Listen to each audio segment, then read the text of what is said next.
my own The Shoulders of Giants family, it comes a time in everybody's life where we got to start making the best decisions for ourselves, for our families, and for our communities.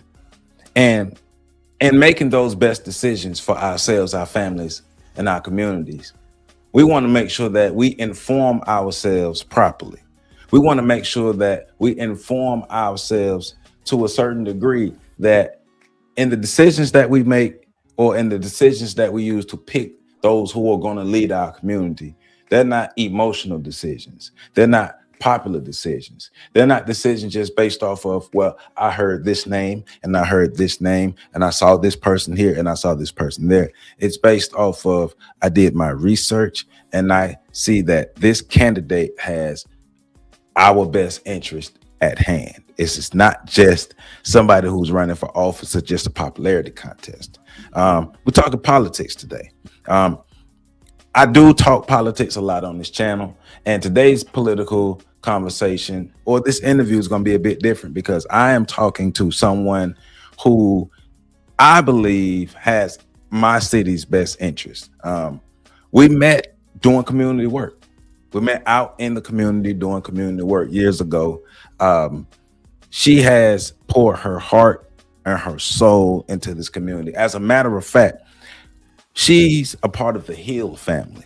The Hill family have poured their heart and their soul into this Tallahassee community. I give big shouts out to the Hill community all the time on this channel. The family that I continue to tell you all who continues our Tallahassee emancipation celebration.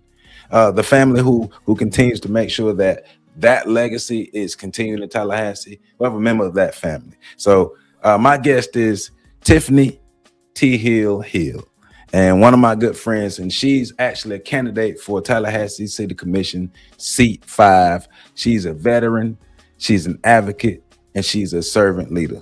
A Tallahassee native and a graduate of the greatest high school ever in the history, James S. Ricketts High School. She has spent her life serving others, first in uniform and now in the community. She is a retired U.S. Army combat medic and a lifelong advocate. She worked in working for families, veterans, seniors, and neighborhoods that too often get ignored until election season. So she's always in the community. Raised in South City, and we're going to learn you about South City. I'm going to use that word for y'all. We're going to learn y'all about South City today because that is one of the communities in our city who's often neglected, but which is a low-income household. She understands what it means to struggle with housing problems, healthcare access, and economic barriers. And she's committed to delivering practical solutions, not just political speeches, because we ain't got no time for that no more. So with that being said, I want to introduce one of my good friends, Miss Tifany T. Hill. How you doing? How you doing? How you doing? Hey, we meet again, Joseph. I know. Happy everything, Black History Month. I am so glad that you are running. I'm so glad that someone like you, who's giving so much to our community, is in this political race, and it's about time for some change in this community. And I want to be a part of making sure people know what type of change that you are bringing. So. Oh yeah. I really appreciate you for having me on your show. I look forward to being on the Shoulders of Giants. Yes. Nah, I appreciate that. Because we do our best to inform our viewers and tell the truth. And Yes. With the information that they're going to be able to learn today, it's going to give them more insight on you, but also what's going on in Tallahassee on a political scale. So, right. so with that being said, I gave a bit about your background, but tell us, like, beyond the campaigns, beyond the signs, beyond the candidates, like, who is Tifany Hill and what shaped you in your decision to run for the city commission seat? Yeah, so thank you, Joseph. And your introduction was awesome. I appreciate that. Listen, I am, and I'm gonna be upfront and honest, I am still getting used to people calling me a politician. Hmm. and they say it so negatively sometimes. So I'm like, Yeah, wait a yeah, minute. yeah. I am a servant of the people, and I've always have been a servant of the people. So I actually, like you said, I was born and raised here in Tallahassee, on the South Side in South City, and I was raised up in Orange Avenue apartments. Both of my parents are disabled, but they did a great job with me and my brothers and sisters, and so I graduated from Rickers High School, and I knew the struggles. So I know the struggles of being, a young black, teenage female, growing up in an era where my family didn't make a bunch of money. I mean, we were on food stamps, Yeah, and yeah. my dad actually, bless his heart, he started an organization to represent low income people. Hmm. So at a young age we were introduced to community service. So many times I had to get out there passing out flyers, and being a part of the youth council during that time. Also, actually being my dad's reader, because my one of my dad's disabilities is that he had a reading problem. He couldn't read Hmm. above like a second, third grade level. Right. So my family and I became like what we would say the scanners Yeah, yeah, yeah. of back in those days. And so, we were reading, and good thing that he was such a sponge that he actually retained a lot of the information from the policies, HUD policies and the housing authority agendas and all this kind of stuff. And so I thought that that was very impressive, coming up as a kid. And he was very supportive in the neighborhood, and with us playing sports as well. Hmm. So, and my dad actually, Joseph, my dad actually ran for city commission. Shoot, I think it was in the 80s, Okay. like 80s, late 80s, early 90s. But people wasn't ready for, someone like him who was, disabled, Mhm. and also a very outspoken Yeah, person. definitely They is. wasn't ready for that. Someone to be real. Right. So you know what I mean. So I then once I graduated high school, I decided to join the military. Primarily because one of my best friends was going to the military, and I was like, "Oh, you're not gonna leave me," and so I ended up joining the military. We thought we were going to be on the buddy program, but that didn't work because Right. you have to qualify for the same jobs. So I became, actually, when I went into the military, I was a 91 Romeo, which was a veterinary food inspection specialist. Hmm. So I was like, oh, I love animals, and I wanted to, kind of deal in that brand, that part of the military. Hmm. So I'm so sorry. Turn off my phone. Um, so I, you know, was in the military, then end up changing my job, my duty, because I had gotten sick. Right. And so I didn't want to wait, months on time to restart the first program. And so I decided to become a combat medic at that time. And then my first duty station was in Germany, and I ended up being deployed to Desert Shield at that Hmm. time. And then, of course, it went into Desert Storm. And then after the storm came the CARE. And then, of course, Operation Enduring Freedom and all those other campaigns, Hmm. war campaigns. So I retired out of the military. I was afforded an early retirement. And then I actually started working for Department of Defense at the Madigan Army Hospital, where I was uh, non-commissioned. Well, I was the oh my goodness, I'm sorry, getting my thoughts all twisted. So I was actually working as a medical support assistant. I've done so much during my Right. time. So, and then when I left there, I went to the VA, and I had started working for the VA for many of years. Uh-huh. And so then I ended up retiring from the VA in 2024. And yeah, 2024, from the vet center here as a veteran outreach program specialist. Right. And so I've done a lot, and then moved back home from Atlanta. I had started a magazine at one point Yep.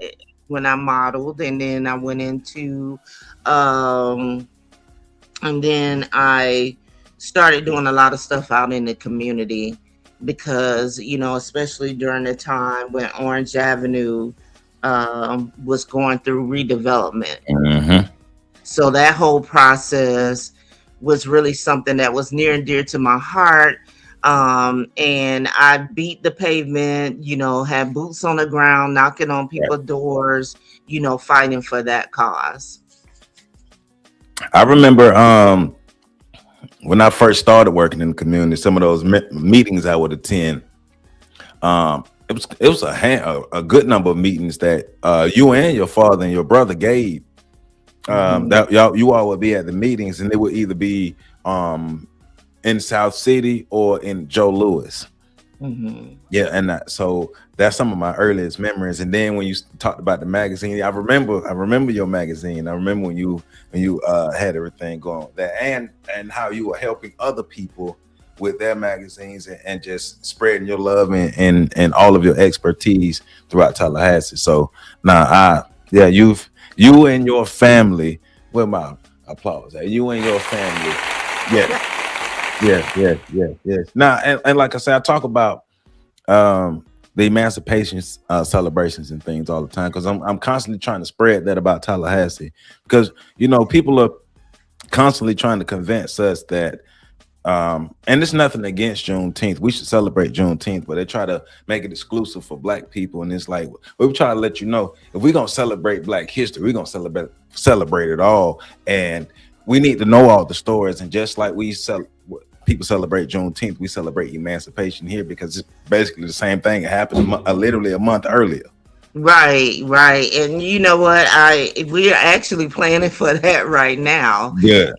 So my family, we have meetings and stuff going on to plan for the upcoming Emancipation Day, or most people may know it as May Day, Hmm. which is the 20th of May. But we been doing it for years, since Right. I was a little girl, and actually my great grandma Sarah Johnson was the one who actually started that. Okay. And yeah, so we do it all. Beat the drums. We talk about our family history. We're a very historical family. Hmm. And so, we learn different stories, about our family, and our family is really huge and widespread. So, Yeah. and we have the park out there, which is named after my great grandfather, Hmm. Henry Hill Sr. And my grandfather was Henry Hill Jr., and that's my dad's father. And Hmm. so we are very, community oriented, family that loves family, and loves welcoming the community in to hear our story, and Right. actually to learn about our Black history here in Right. Tallahassee. Right. So with that being said, would Yes. you say your family's legacy of advocacy is one of the foundations of your activism and your public service? Oh yes, there's no doubt about it. My family is just they're so amazing. We have some amazing family members, And I'll tell you, just, watching my dad over the years, my dad is my hero. Hmm. So, and I think about the things and that he's been through during that time. I was like, I can do this. And Yeah. he's so very encouraging, even, other family members. And I'm blessed to have a lot of my elders still around, Yes. to give me that guidance. So it's a blessing. Gotcha. Now, and um our why. I'm always asking people their why because I think that's important. So I do to be fair, just across the board. Um, what's your outside of your family's legacy? What makes Tiffany Hill get up every day and give a damn and continue to do your family's work, but also continue to do what you do? Like, what's your why? My why is because it's in my heart, it's in my soul. Like I just, when somebody said that they need help, Joseph, I get people that would message me through Facebook and say, "Hey, we're having this issue over here. Can you come help?" Or, do you know a resource or something that we can use? And I would be not such a good person if I didn't step out and be like, let me see what I can do to Right. help. You know what Right. I mean? Because it's in my soul. I Hmm. cannot idly stand by and watch people suffer. I have to go in and find out, okay, what is the need? What can I do to help? And if I don't know, like we say in the military, if you don't know the answer to it, you say, let me get back to you, and then you go do that research Yep. to find the answer, or to find someone that can give the answer to come and help the people Right. that are asking for help. And so I have been like that. I think the military actually kind of instilled that in me, as well as, my family values and Mhm. things that I believe in, selfless service. A lot of times I do things and people will say, you could be getting paid for that. And I'm like, but Yeah. why? I feel so good doing it. Yeah. Like, I'm not hurting for money. Like, not everything need to have a price tag to it. Right. Right. Not Right. everything. No, Right. it's just in my heart. And I think that, when you bless someone with your help and understanding, you get your blessings back, because God knows, his people. Yep. He Yep. knows who is on this earth. He knows what we're doing, and he guides our footsteps. So I'm gonna stay on the path that I feel that God has given me. And Right. even though there's times where I say, Lord, why me? Hmm. But Hmm. who am I to question that, Yeah. when in my heart is not gonna let me not do the right thing? And I believe that, it's all because of what God has given me. There you go. There you Yeah. go. I mean, I, oftentimes I talk to people who, or if I get phone calls with people who, they say that either God has placed something on them or the ancestors have placed something on them, Mhm. but they want somebody else to do it for them. And it's like, nah, you got to, if it's placed on you, you got to make sure you take up the mantle, and because this is it's your purpose, your destiny. Step into it. So, Right. so that I'm glad you're doing that. So a big question everybody want to know: why decide to run for why decide to run in the political race overall, and why city commission seat 5? So, for, when I first moved back here to Tallahassee in the end of 2014, I had started going to the city commission meetings Hmm. and stuff. And so, the first thing was, when I went, there was the Piggly Wiggly topic. So they were deciding to put the Piggly Wiggly Yeah. here on the South Side. And me being a veteran, a soldier who traveled all over the world and lived in different cities and stuff, and every time I saw a Piggly Wiggly, it's always been like in a little either Country center. unincorporated or a little town. Yeah, next to You the know, Hog I've Warrior. Right, like I've never known a Piggly Wiggly to be in a capital city, Yeah. right? And so because we're supposed to be growing, and so my issue that I had is because they had just built CarePoint on top of the hill. Right. And that's like $1 million project. Right. And so, and I said, I think it's kind of sad that you put $1 million into a clinic, very nice clinic, I may say, and you come down the hill and we have a Piggly Wiggly. And my argument was, if you want the South Side to grow, you got to put something over there that's going to draw brands, because brands follow brands, Right. right? So Right. what brand is going to follow a Piggly Wiggly? And I Yeah. said it, check cashing places, Mm-hmm. plasma, like blood donor Mm-hmm. centers, But and liquor stores. the basically everything that's in the shopping center on both Right sides. now. Right now. So everything that I have said back then in 2014 has come to fruition. You see what I'm saying? So now, then the next thing is, okay, Orange Avenue, near and dear South City, and my dad was still living there. So of course I am going to stand up and fight. And so after going through that and saw how that turned out, and seeing now that it's still sitting over there not completed, and nobody is saying anything as to why is it still sitting over there Yeah. with half of the land not even developed Yeah. yet, Yes. Yes. Yes. right? There's a whole the other side that they Yep. and well, it's a lot of rumors and stuff, even about the residential makeup and things.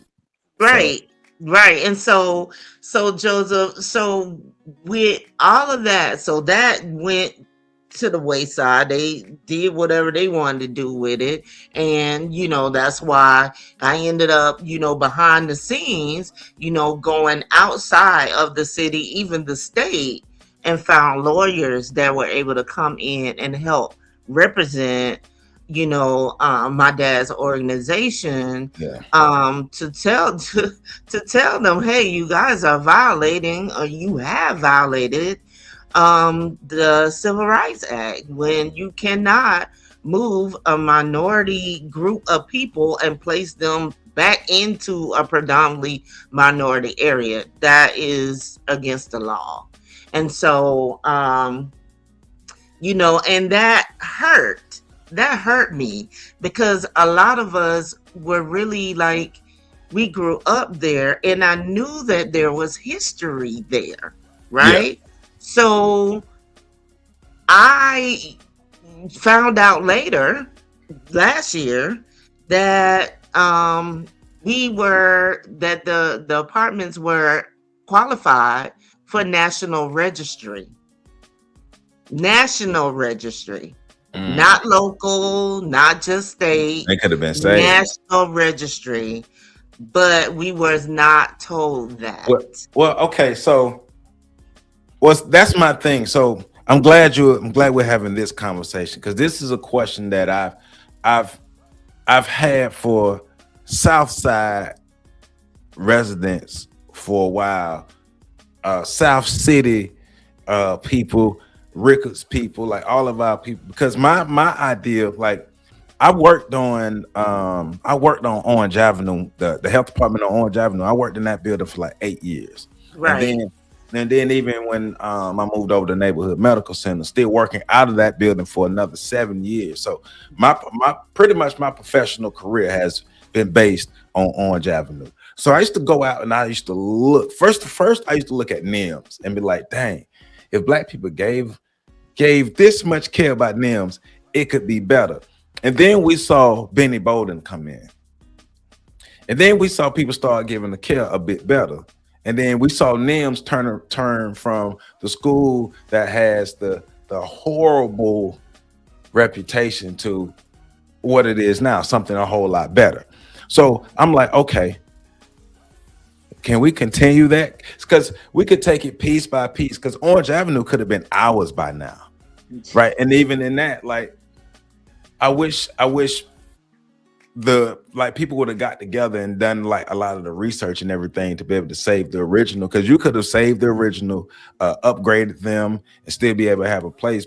Because like I say, and I don't have the concrete information, but from my understanding, maybe 10 to 15%, maybe up to 25% of that new population in the new Columbia Gardens is now, or the people who originally used to stay there. Maybe 25, maybe stretching it, from what I've heard. So maybe, yeah, maybe, but there's still some people that are out there. I've heard of people that they hadn't even been contacted, or when they did, develop that section, there were people. I'm sorry, y'all hear Kobe ticking around. Right. He wants to be on TV. What's up, Kobe?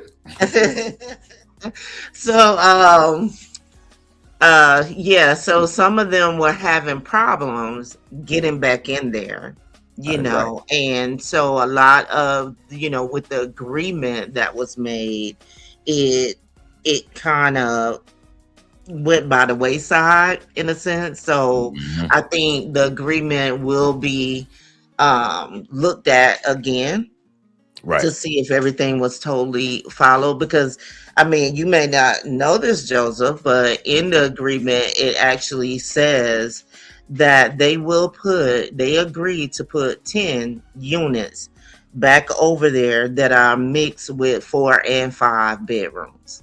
Okay. So we shall see what happens with that. But moving, fast forward, that piece of history is gone. And it's all, starting to grow up on the side that they have not completed. And then just last month or whatever, or 2 months ago, they sold the golf course. I was just about to go into that. Yes, I'm glad you did. With the enslaved graves. But the thing about that, and I'm gonna get to, and this is all a part of my why. This is all a part of my why, right? So I spoke about the enslaved graves that are there at the country club cemetery. Golf course. And when I mentioned it, this is off of Magnolia. Off of Magnolia, yeah, the country club, the city golf course. I don't know why. I don't know why I thought it was another space. So hold on. I'm familiar with that area because that's where we used to play flag football at. So up in the woods, there's a cemetery. Yes.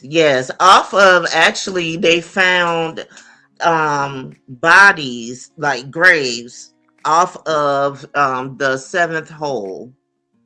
The seventh hole. Yeah. Yes. That's now what all makes sense. It's all clicking to me. Yes. That's the golf course that oh shoot. Okay. Yes. And when I found all of that out, it did something to my spirit. It actually made me a little nauseous, because my senior year at Rickards, I played golf, and I played on that golf course. So to think that's what I'm saying. Like, that I was out there trampling around, because I thought I was still playing softball at one point, so I would whack that ball and have to go out towards the wood line. Right. And so I was like, oh my God. But Oh right my now, goodness. that's the thought that's going through my head because you know how many years we went out there playing ball. You know how many times at night we would have sometimes just running through the woods and just like Yes, you and not. running across there to go up to the pool. Wow, had no Like idea. so when I spoke about it at the city commission meeting, um, Mayor Daley, he was like, "Oh, we should get with, I should get with one of the guys that I guess he had the report and all that kind of stuff." Mhm. And Diane actually chimed in, but Commissioner Williams Cox chimed in, and it was telling me I really should, speak with him. Can he show me, and that they had a group of people that were speaking for that, and I'm like, that's fine and dandy, but I know that I have a big family here. My Mhm. ancestry runs deep here. And I want to know if there's an opportunity that we can, because now DNA is real, Yeah, yeah, so can we get samples if we, is there a way that we can do a little bit more? Because really, Tallahassee owed Black people a lot. This was the most enslaved. Like, come on, y'all owe us Cotton was more than king. just a monument. I want, and I told them about how I guess it was DOD or the family of a unknown soldier. They wanted to get DNA samples, and they made that happen. And they put the DNA sample in Ancestry, Mhm. and actually got a hit. So that unknown soldier is now known and is in our national cemetery here in Tallahassee. So that is something that I had wanted to see done, at least given that opportunity, Right, because I'm like, I want to know if that's my ancestor there. right, Also, I'm like, it kind of takes common sense, right? It takes common sense to say, wait a minute, all right, this used to be a plantation, the Houston plantation. that And area. yeah, Okay, during antebellum time, like it's a whole big, yeah, you gotta look it up. Yeah. So I know our people are, Black people, I would say, are creatures of habit sometimes, yeah, right? Especially when it comes to family yeah, and burials and stuff. And so if you see the layout, the diagram that they have for all the enslaved bodies that they see there. And the question that I asked the guy, how do we know that there's not more bodies across the golf course? If right. you're finding them there, I would not be surprised if there's not more Because it got there. built on top of. Right, because I know when people became free, some people stayed there and worked, as servants, and then think about it, Joseph. What's down the hill from that golf course? Which direction we going? Down past the Myers Park, Okay, Cascade. What's down there? that's Smoky Smoky Mountain. Hollow. Yeah. Right. So that would have been a So graveyard for Smoky Hollow. exactly. That is the aha moment. And maybe So Rat Row as well. right. So you think about it now. If and some of my family lived in Smoky Hollow. So if to them in their minds, right? Or back then, to them that was the cemetery. So Mhm. if someone passed away in Smoky Hollow, where do you think they The were taking the most bodies to? convenient place would be in country club. Right up there, right. Yeah. Not Yeah. only that, Joseph, and I asked the guy who was showing me all that, the report or whatever, which I saw that report, to me, it didn't have everything in it, not when I did some digging. So you have to remember that there are still people missing here in Tallahassee. Right. There were kids missing. Even during the Atlanta child murder, there were kids coming up here missing. So, and when I pulled up a report and I looked at the report, and part of that report said they had actually bought in the cadaver dogs, and the cadaver Yeah, dogs were I heard getting a that. little put out. You saw that, right? No, I was having. I forgot who I had the conversation with, but the person that I was having the conversation with, the gentleman, said the same thing you said, and several other people have said the same thing. The cadaver Yeah. And dogs have so, gone deeper in the golf course. right. And so, but on top of that, I asked the guy, there were certain spots that they had marked that were of a different color. And he said the archaeologist was like, oh, they just, just kind of wrote it off. But I'm like, do you know we still have people that are missing here in Tallahassee? What made me think that that couldn't possibly be not a body from back then, but a body that is Yeah, in the recent yeah, yeah, years? yeah. So So, it's a with lot. all of that being said, Joseph, with all of that being said, it got to my heart, and I'm like, I'm tired. I'm sick and tired of going to stand in front of the city commission, speaking for the short 3 minutes, Mhm. not only just bringing you a problem, because trust me, they know the problem. I try to come with maybe a possible solution or give them an aha moment to think about. And when I see that those efforts being on that side of the podium is not working, I have to do something different. And Right. when I constantly have had people ask me, will you run? Are you running? And then finally I said, yes, I'm Mhm. going to do it. My heart wouldn't let me back out Yeah. of this. No, I I have feel to you. do it. Now, people have asked me in the past to run. I was like, I'm a little too radical.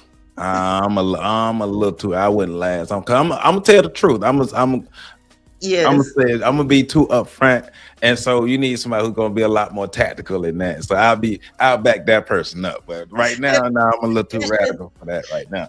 But Joseph, and I try, I am in the middle of the road. I can only be Tifany. yeah, I don't follow nobody. I don't, nobody can, sway me to no. Tifany has to be herself, yeah, and has to always do her due diligence in researching and finding answers, or finding resources and even people right, that can help Tifany. right. So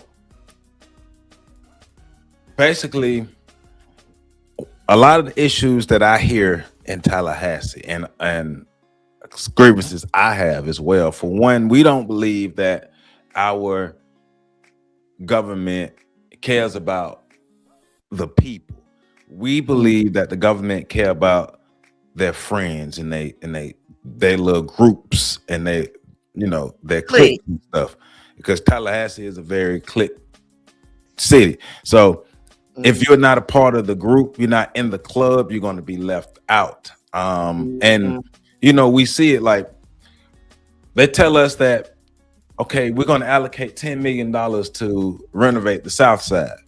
And Mhm. so what I start to tell people is like we have to start paying a lot more attention to the language that is being used. Right. So what does South Side really mean? Does the South Side mean what we think it means, or what we know the South Side to mean, or does it mean geographically everything south of Tennessee Street? No, well, South City, according to um, outsources, is that South City runs from, I think the border is from Monroe uh, to, well, South Monroe to Magnolia to, what is this over here? Oh my goodness. To Paul Russell Okay. to, oh goodness. I just went blank. I always go The blank on Campbell this. Circle? No, where No, the VA clinic is. yeah, yeah, yeah. Paul, Paul. uh Paul Russell, yeah. no, not Paul Russell. It's I, Paul Russell, but it's the it's the um street my brother live on. I know what you're talking about. It's the street my yeah. brother live on. Yeah, That is so sad. I always go yeah, blank on it. yeah. It's where What's that Highland road? Golf Course. Yeah, yeah. I Okay, know so what the that's golf course is. okay. So they consider that officially South City. Yeah, Okay, within that border. okay. So what I've noticed though, like when the word South Side is used, Hmm. or the South Side of Tallahassee, especially when they say it like that, the South Side of Tallahassee, Right. that's they don't mean what we just described. You just described South City. They don't mean that. They don't mean the areas that the black people consider South City. They mean geographically south of Tennessee Street. So if you look at it, Hmm.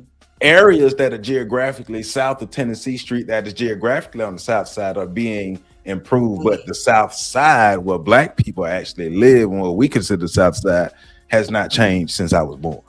Right. Right. And Right. that's why we need people like yourself to be out speaking for the people, but also be a voice for the people. So a people first governance, Yes. what does that mean to you, and how do you think a people first governance would change the way our government operates?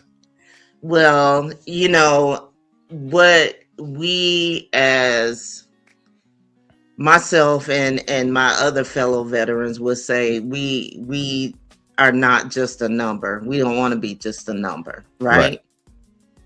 So we don't people first governance is basically not making people feel like they are a number, not always pointing out that, oh, you know, 200, people, whatever. You're not Mhm. making people feel like a number. You're actually being inclusive Mhm. of people. So if you have all your taxpayers, are you all paying, paying taxes and all of that?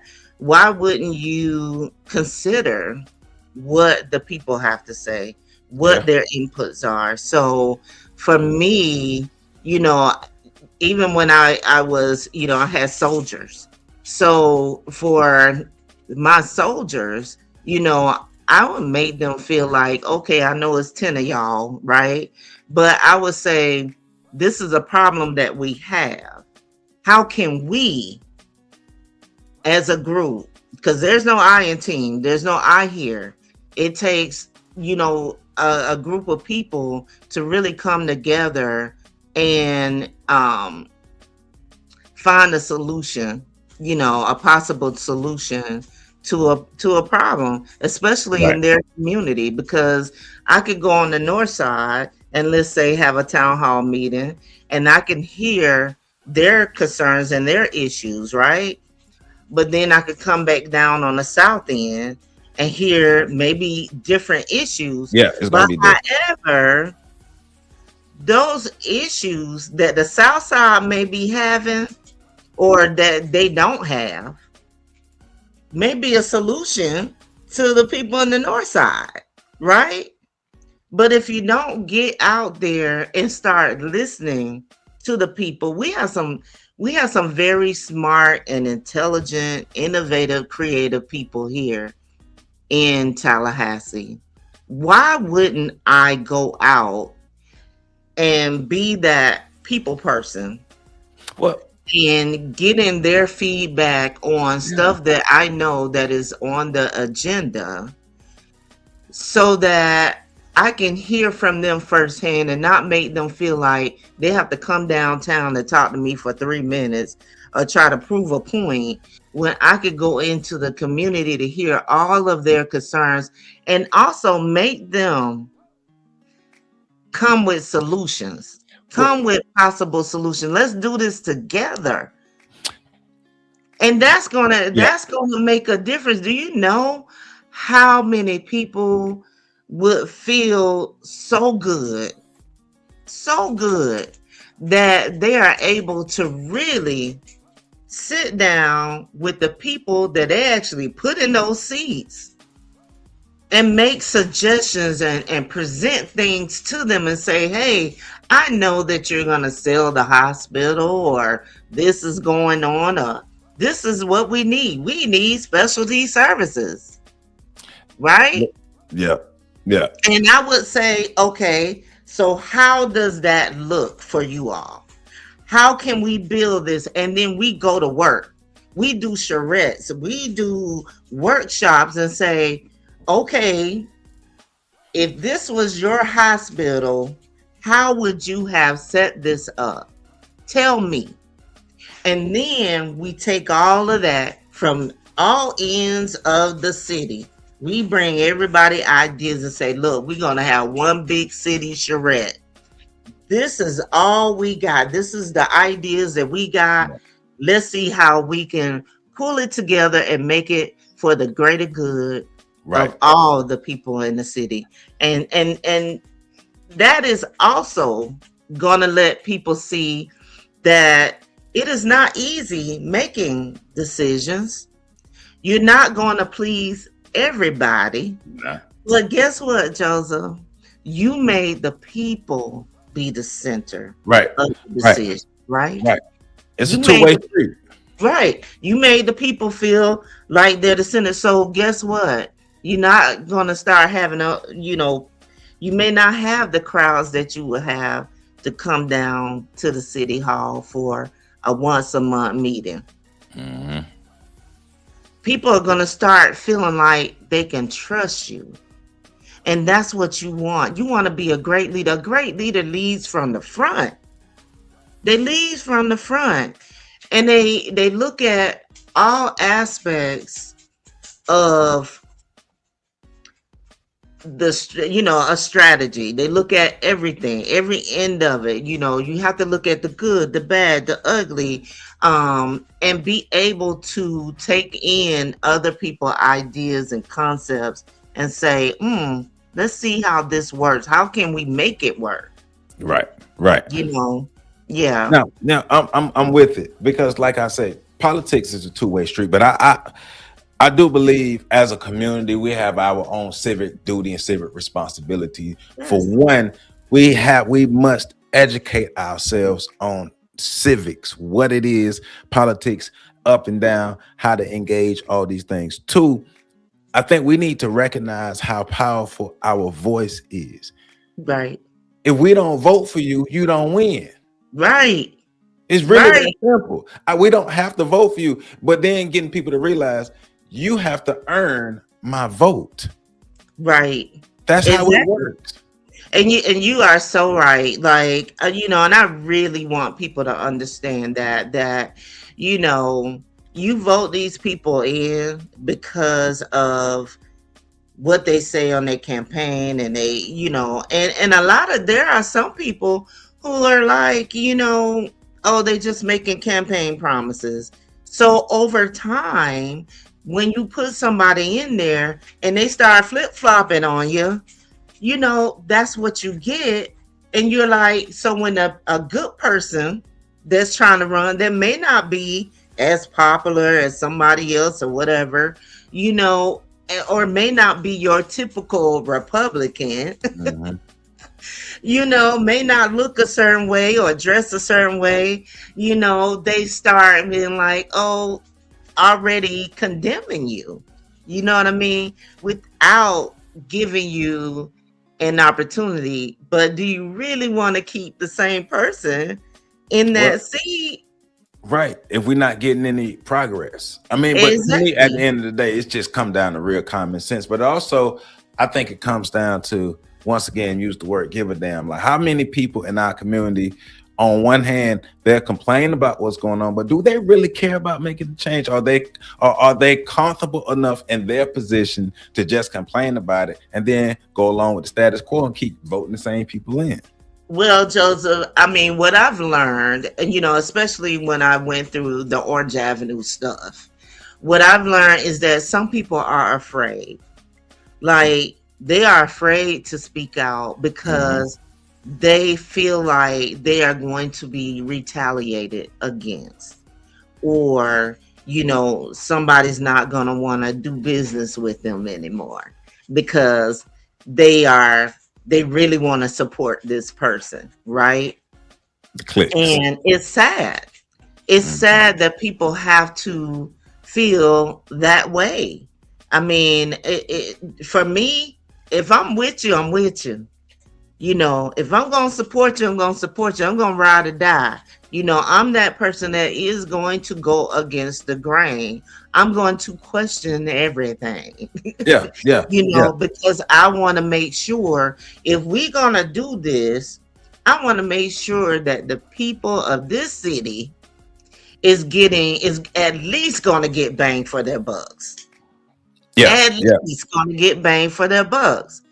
You Exactly, know, exactly. and not somebody else totally making the decision for the people in the city and not putting the people first, you Yeah. know. I So mean, I mean, so so right now I've decided to use my platform to interview a number of our candidates here in Tallahassee. Of course, you being the first who are running for this, because I want to.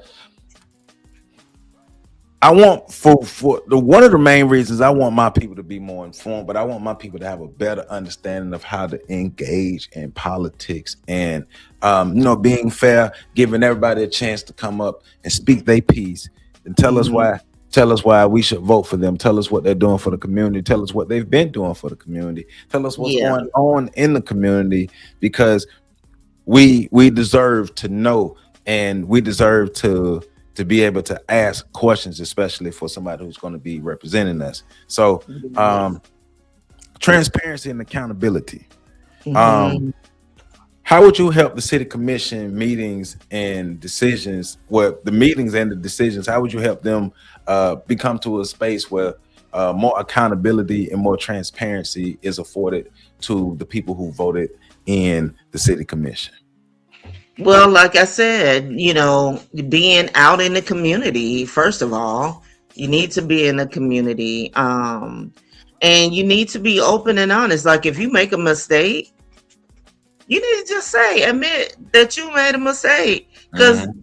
people see it. If everybody's talking about it, you know, that you messed up, be that person to admit that, hey, I messed up or I apologize. I haven't heard not one person apologized to the people in Orange Avenue Right. that they caused to be, you know, some people I believe are probably out in the streets, you know, they're not where they originally put them, you know. Well, So I think that they owe an apology to some of those folks, right? So we have to be accountable for the decisions that we end up making, you know. And I think once they start really getting out in the public in their districts, or you know, just having a lot of meet and greets or town halls and really listening to the people, it'll change a lot of stuff that does go on in right, city hall. Yeah, right. and you need to be more open. If somebody wants to see, was there an audit done? Why don't hide stuff? Why are you hiding it? You should have nothing to hide. Yes, We should yes. always be able to, if someone, if it's public, you know, if the public can request it, we should always give it. You know, Yeah, if there are counterparts, the county, you know, vice versa. You know, if we want to know something from the county, we should be, you know, interacting in that way. yeah. No, we should, and I'll continue to say this because in addition to that, in addition to the transparency and accountability, I still, it's a, like, once again, it's a two-way street. The community, we still have to do our part. We still have to make sure we holding the people's feet to the fire. We have to Right. hold the people's feet We to the do. fire. We can't just be passive voters. We can't just be like, oh well, because I mean, no disrespect to anybody, none of the candidates, but my vote has to be earned. Yes. 10 years ago, when they first started talking about tearing down South City, I remember those conversations years ago. Mm, But I also remember on Basin Street on the north side, yeah. where there right now, it's behind the Taco Bell. where it's the North by Northwest apartments. Because you made me think about something. You made me think about the mass distribution of people throughout the city when they tearing down these communities, and it was like a blue apartment complex there, right in front of the Basin Street projects. It was a blue apartment complex. Yeah. They tore Yeah. that down and put that North by Northwest. But one thing I started noticing, especially over time, is the number of homeless families that started filling up our streets. Like when I'm driving down Appalachia Parkway and I see a whole man, woman, and children on the side of the road holding up signs, they need help. I'm starting to see more and more, especially when they moved the homeless shelter over here down the street from me off Yeah. of Pensacola Street. Totally transformed this side of town. But you have more and more people who need help, and it's not enough resources to go around. That's what it seems like, or it is enough, but people not talking about it. Because I know where the resources are, where the resources are. There are people who know it, but to those people, it ain't enough resources to go around. And it's like, I think that's why we need candidates who really care about the people, who are really going to be fighting for the people, and not just the ones who got the money, not just the ones who got the names, not just the ones who in the circles, but fighting for the everyday person, because it's the everyday person that make this city go. That's so true. There was one time when there were I guess school was starting, college was starting, and all the college students coming in, and for FAMU, and there was like a group of like FAMU students who were moving into this apartment complex that's over near like the fairgrounds. Yes. Yeah, and there was an issue there where their apartments were not ready. Like, it was just a mess. And a young lady, reached out to me and was like, "Hey, Miss Hill, can you come over here and help us? Like, this is what's going on, and all of this." And so I went over there, and oh my goodness, it was just a mess. And so I went in and I talked with the manager who was there, a young lady and stuff. And I was like, look, I know you're catching it, and I said, but you got to call these maintenance people, whoever, and they need to hurry up and flip these apartments. Yeah. And get these apartments up to standard so that these kids can move in. Like, you got people that were coming from a whole nother state. Right. Like, you know what I mean? And so, there was some that was talking about finding a different apartment complex. I remember helping this one young lady who was like, "I just want to find another place," and and all this kind of stuff. So, that's the type of person I am. Somebody called me. I mean, even for Joe Louis, when they first started, those residents started complaining about mold. Yeah, I remember that. Yeah, I was over there, and you know what? And I'm allergic to mold, but I'm walking through there with a mask on, and and it's crazy. Like, the lady showed me her place, and I was like, "Well, what did they say that is?" And she was like, "Well, they said it's dirt." I was like, "That is not dirt. That is not dirt. That is clearly mold, right?" And so, and then I even, I did a meeting, like a community meeting, to even talk with the people. I went around knocking on doors, me and a couple of other people, especially my good friend, Miss Edna McMillan, came with me. We were knocking on doors, and we actually had like little surveys that we would try to do in helping like the tenant association, being able to get a lawyer or somebody to come in, with legal services, and find out like, hey, these people are over here living in mold, and they're coming in cutting their walls, and one young lady, her son and she had to take her son to the emergency room and he had spores.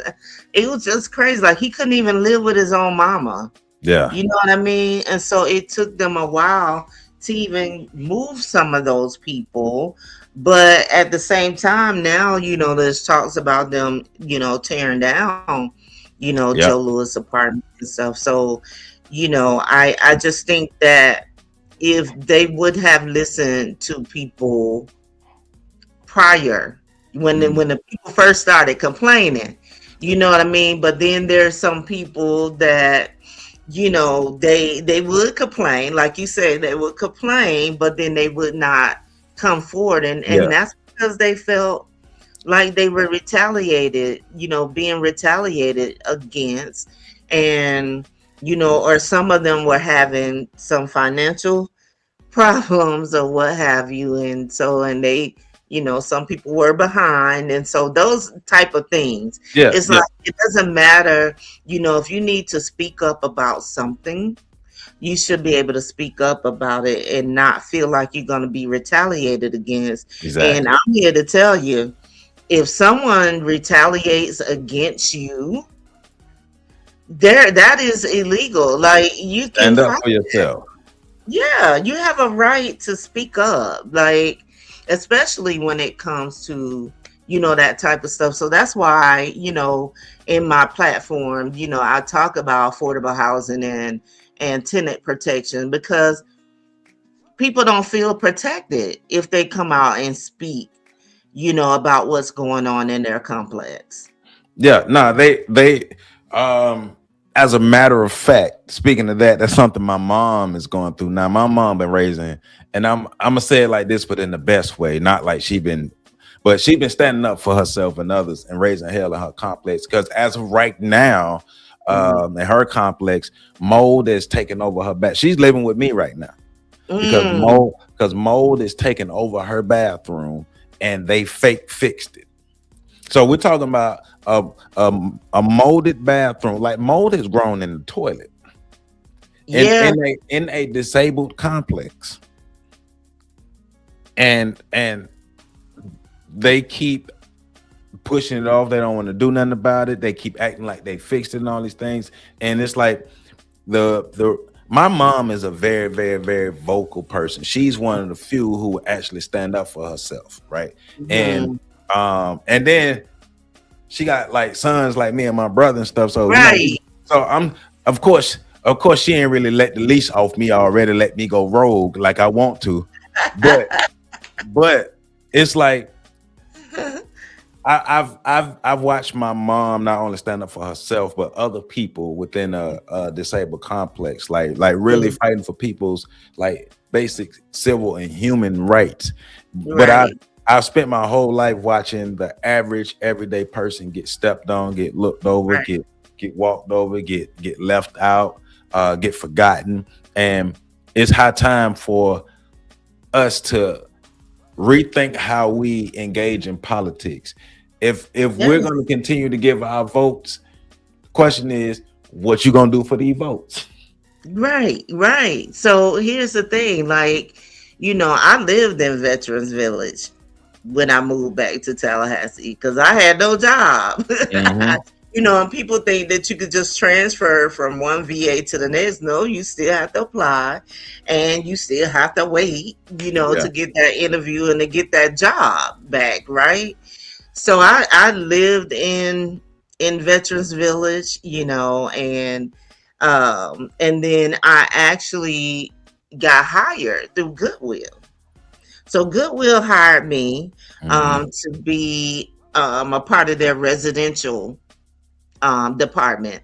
Uh-huh. So I ended up being a manager for Ross Road um, apartments over there. So Ross Road has apartments for people I'm with familiar with. disabilities. I'm familiar with. So I'm So it's when two. It's my mom is off of Roberts Avenue.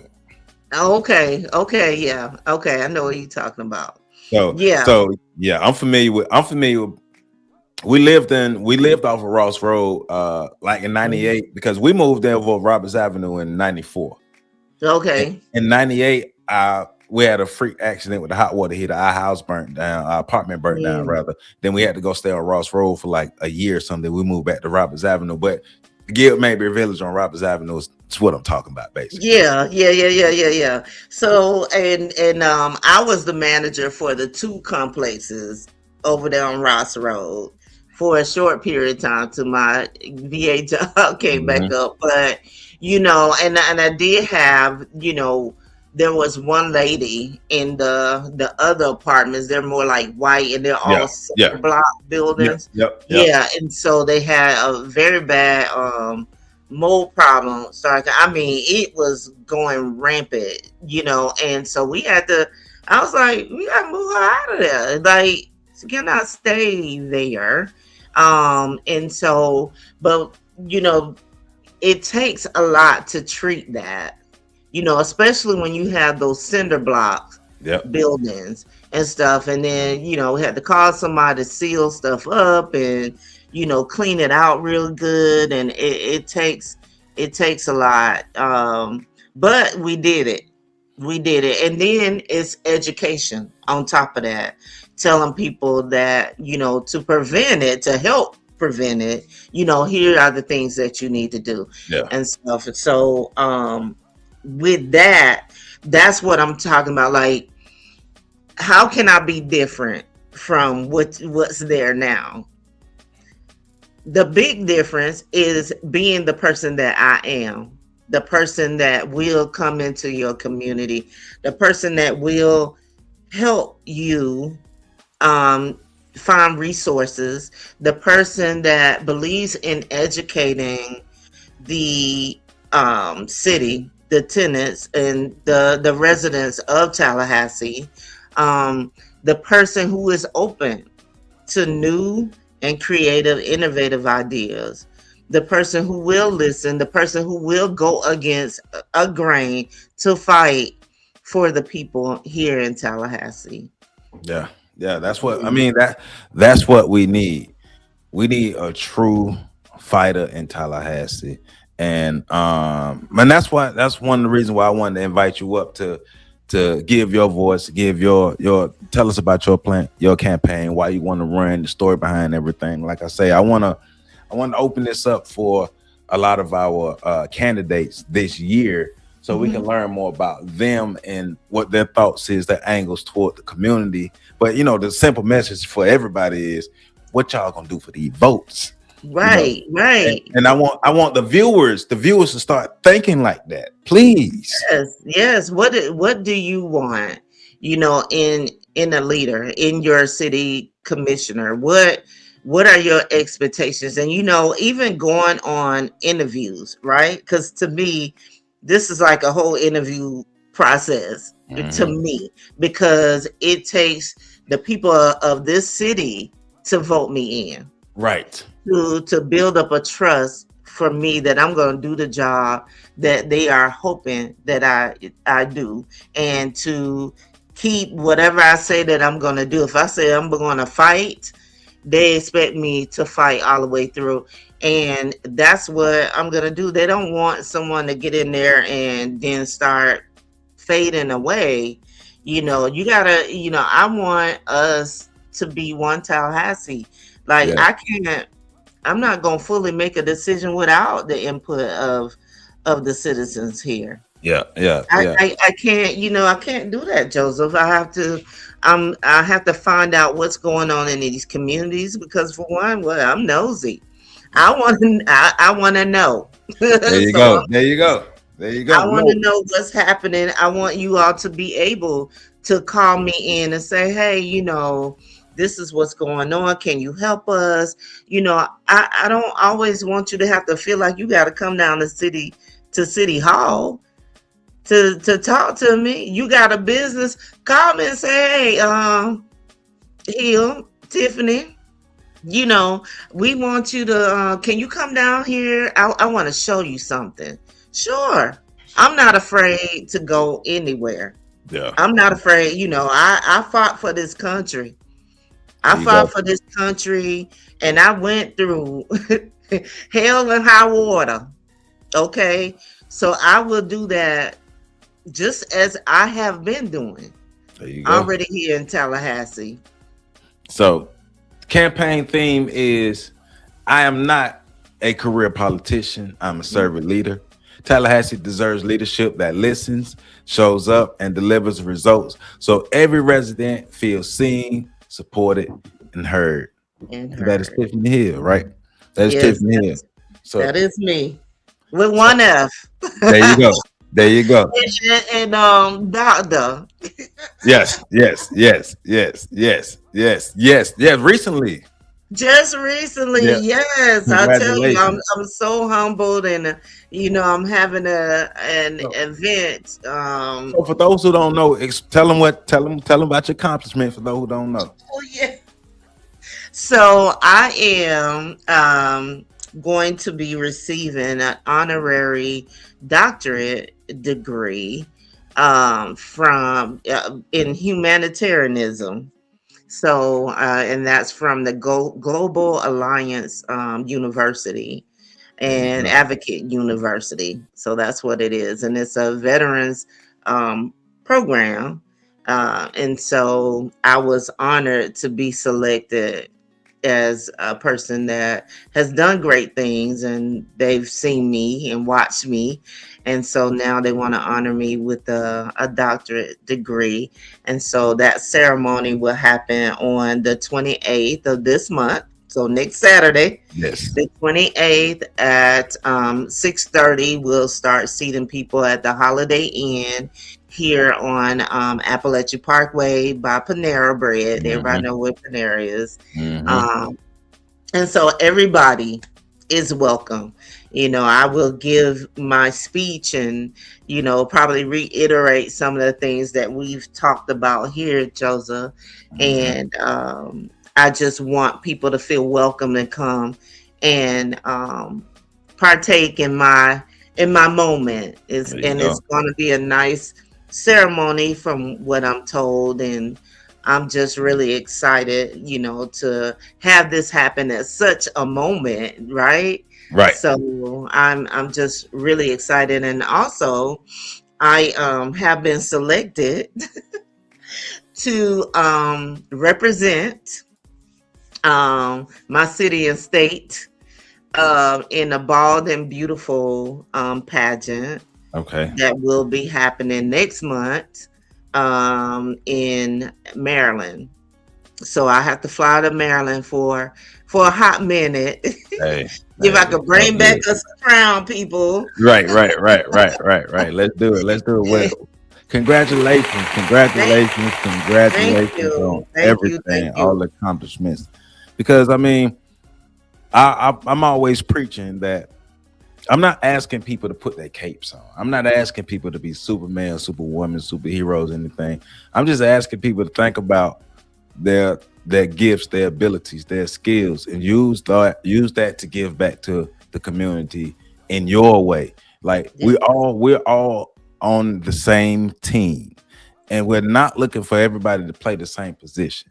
So you don't have to be some grand whatever to make a grand impact. You could be a painter and teach people how to paint, but you never know what type of impact that will have on somebody down the line in their life. Just use your skills, your abilities, your talent, your heart, your passion. Use that to help make your community better. That's all you got to do. And if everybody's doing that, and if everybody's working together, we can make our community better.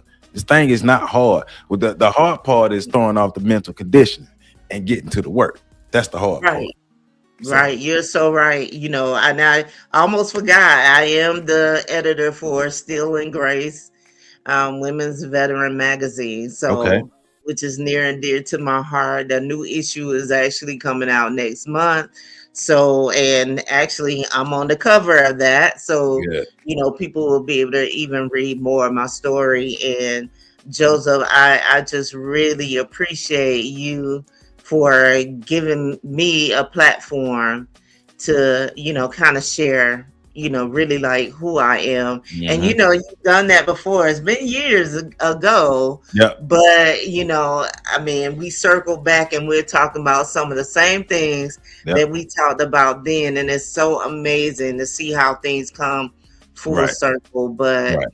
I really appreciate you, and I just want to say to the people in Tallahassee, like, you all are amazing, and you all have your own voices, and I would like to be a part of your voice, and to get your support. And let's wake up the city. Let's shake it up, together. And there's no I in my team. Right. It's a whole one Tallahassee mentality for me. So let's get the services that we want. Let's start to hold people accountable because you put them there, Hmm. and let's get the results that we know that we are entitled to. Exactly. So with Exactly. that, Joseph, I really want to thank you again. Oh yeah. I appreciate you for No this problem. moment. No problem. Hey, look. Thank you for all the work that you continue to do in this community. Like I say, you don't have to do it. You can wake up and just choose to do you, but you don't. And I've personally seen you um, create things to affect people's lives in a positive way. Um, you know, I've seen you do that. I've seen you do that. I've seen your impact in Tallahassee, and I appreciate you from one Tallahassee into to the next. I appreciate that you give a damn enough about Tallahassee. You know, some people they grow up Tallahassee, they have a negative thought of Tallahassee, and they leave, and then they always complain about it. But Yeah. you care. So with that being said, tfatally.com is the website. Yes. tfatally.com is the website. Email her at info@tfatally.com. That's the email, info@tfatally.com. Facebook is Tifany for Tallahassee. Tifany Yes. for Tallahassee is the Facebook. Instagram is at Tifany for Tallahassee. At Mhm. Tifany for Tallahassee on Instagram, and on X or Twitter, it's at T for Tally. Mhm. And to donate and support, go to the website, tfatally.com, and you can donate there and just show your support for somebody who has supported our Tallahassee community. And if you're watching this and you're not from Tallahassee, so what? Go learn and support, but also take this as a spark to go back in your community to connect with the people in your community, connect with the people who are running for anything, anybody trying to make a change in your community or trying to make some kind of whatever in your community. Make sure you all are connecting and making your community better. You know, I say it on a regular basis. It's on us. We talk about things on the YouTube. We put together concepts. We idealize. We strategize. But the real work starts offline. The real work happens in the community, and that's Yes. why we here. So with that being said, I am Joseph Ward. She is Tifany Hill, and once again running for candidate for City Commission seat 5 here in Tallahassee. And if you want to know more, once again, tfatally.com. Make sure you go to the website and check it out. Make sure you also go to my website, www.ontheshoulders1.com, to support everything we got going on. Please hit that like button, comment, subscribe, share, hit that hype button, share this with everybody that you know.